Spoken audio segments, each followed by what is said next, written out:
بیٹا دیتے ہیں، بیٹی دیتے ہیں. لَقَدْ تَقَطَّعَ بَيْنَكُمْ، آج تمہارے ان کے درمیان رسی کاٹ دی گئی ہے، سلسلے کٹ گئے ہیں. وَضَلَّ عَنْكُمْ مَا كُنْتُمْ تَزْعُمُونَ، اور وہ تمام باتیں جو دنیا میں تم نے سینت سینت کر عقیدہ بنایا ہوا تھا، آج سب غائب ہے تمہارے سامنے سے. آج آنکھیں کھلی. اس وقت کی ندامت اور شرمندگی کوئی فائدہ نہیں پہنچا سکتی. موت کے بعد میرے عزیزو، میرے دوستو، دو منزلیں ہیں بس. دو منزلوں کے سوا تیسری کوئی منزل وہاں نہیں.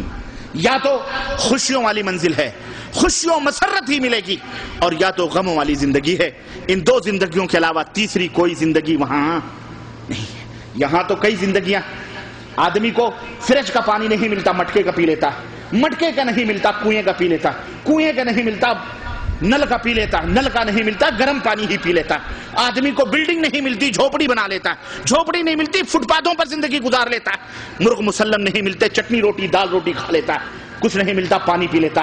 زندگی کے مختلف مراتب اور درجات اور مراحل ہیں. یہاں زندگی جیسے بھی یہ گزر جاتی ہے، امیر کی بھی گزرتی ہے، فقیر کی بھی گزرتی ہے، لیکن وہاں مرنے کے بعد صرف دو زندگی ہے. یا تو دکھوں سے بھری ہوئی زندگی ہے، اور یا تو خوشیوں سے بھری ہوئی زندگی. اب تمہاری مرضی ہے کون سی زندگی تم منتخب کرتے ہو. اس لیے میرے عزیزو، کامیاب اور کامران وہ شخص ہے جو اپنی موت کو ہمیشہ اپنے پیش نظر رکھتا ہے، اپنی موت کو ہمیشہ اپنے سامنے رکھتا ہے، اور ہمیشہ یہ سوچتا ہے کہ ہم اللہ رب العزت کو کس طرح خوش کریں، اللہ رب العزت کہیں ناراض نہ ہو. اور اس برے انجام سے جو موت کے وقت اور موت کے بعد آنے والے ہیں، ان انجام سے وہ ڈرتا رہتا ہے. میرے بھائیو، کہاں گئی ہماری آنکھیں؟ کیوں نہیں ہمارے آنکھوں سے آنسو نکلتے؟ کیوں نہیں ہمارے پہلوؤں میں جو دل ہے وہ کیوں نہیں لرزتے اور تڑپتے؟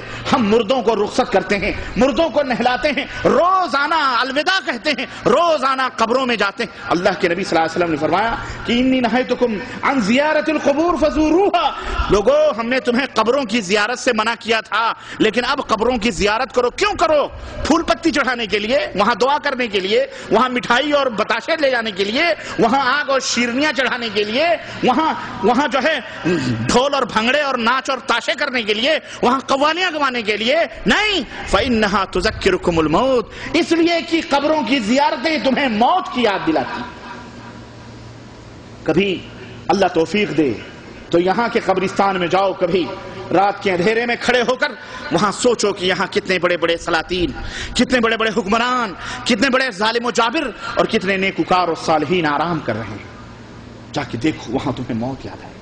قبرستان میں جاؤ، تمہارے دل نرم ہوں گے. میرے بھائیو، ہم روزانہ یہ تمام سب کرتے ہیں، لیکن اس کے باوجود بھی ہمارا حال یہ ہے کہ ہم مرنے سے پہلے ہی مردہ ہو چکے، ہمارا احساس ہی ختم ہو چکا.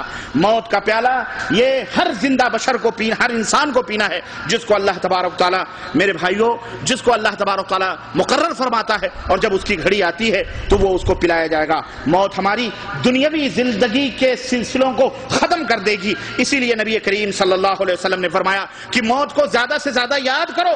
تلقین کرتے تھے اور کیا کہتے تھے کہ اکثروا ذکر ہاضم اللذات، اکثروا ذکر ہاضم اللذات، رواہ الترمذی والنسائی. کہ اللہ کے نبی فرماتے تھے کہ اے لوگو، موت کو کثرت کے ساتھ یاد کرو، موت کو کثرت کے ساتھ یاد کرو. اس لیے کہ موت یہ لذتوں کو توڑنے والی، لذتوں کو کاٹنے والی ہے.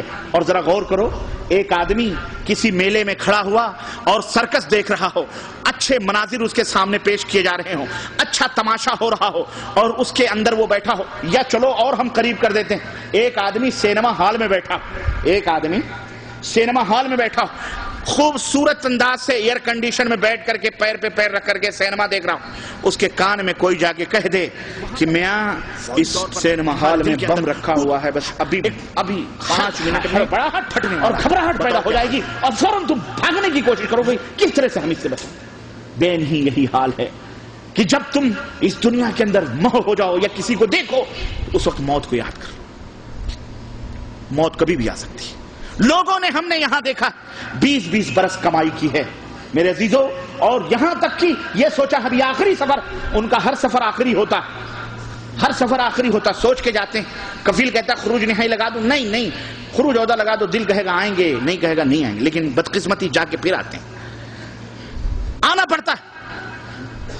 25 سال یہ سوچا کہ اب ہم مکمل طور پر رخت سفر باندھ کر کے ہم جائیں گے، لیکن نتیجہ کیا ہوتا ہے؟ اللہ کی قسم ہمارے سامنے ابھی 2 ہفتہ پہلے ایسی باتیں آئیں اور ایسے مناظر آئے کہ آدمی مکمل طور پر تیاری کر چکا، بیگ بچ چکے، سب کچھ ہو چکا، لیکن اپنی گاڑی سے وہ نکلا اور ایسا زبردست ایکسیڈنٹ ہوا کہ اس کی گاڑی کے پرزے ٹوٹ گئے اور وہ خود بھی اسی کے اندر چکنا چور ہو گئی۔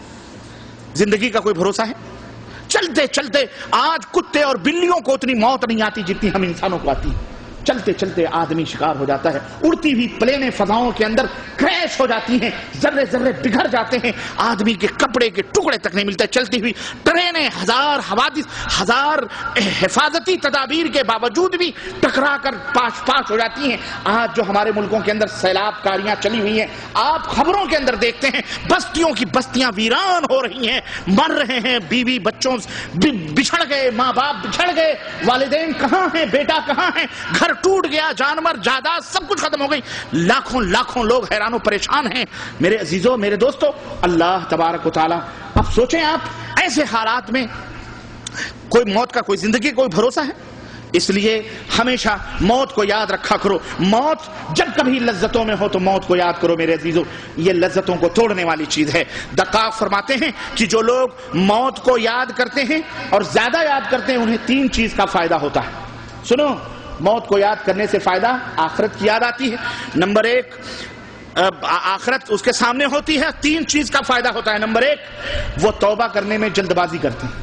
جو لوگ موت کو اپنے سامنے رکھتے ہیں وہ یہ نہیں کہتے چلو ابھی تو اور کر لیں، جیسے ہمارے ملکوں میں ہوتا ہے، مال ہے، دولت ہے، جوانی ہے، سب کچھ ہے، بھائی پیسے ہیں، چودھری حج کر لو، ارے نہیں ابھی جوانی میں کیا حج کرنا، ابھی تو اور خود گناہ کرنے ہیں، اور گناہ کر لو، ہے نا۔ بڑھاپے میں جب ہاتھ پیر لنج ہو جاتے ہیں، چلنے کی سکت اور طاقت نہیں رہتی، تب بندہ چلتا ہے وہاں حج کرنے کے لیے، اور یہاں یہ تمنا لے کے آتا ہے کسی ٹرک، کسی گاڑی کے نیچے آ کے مر جائے تاکہ جنت میں چلا جائے۔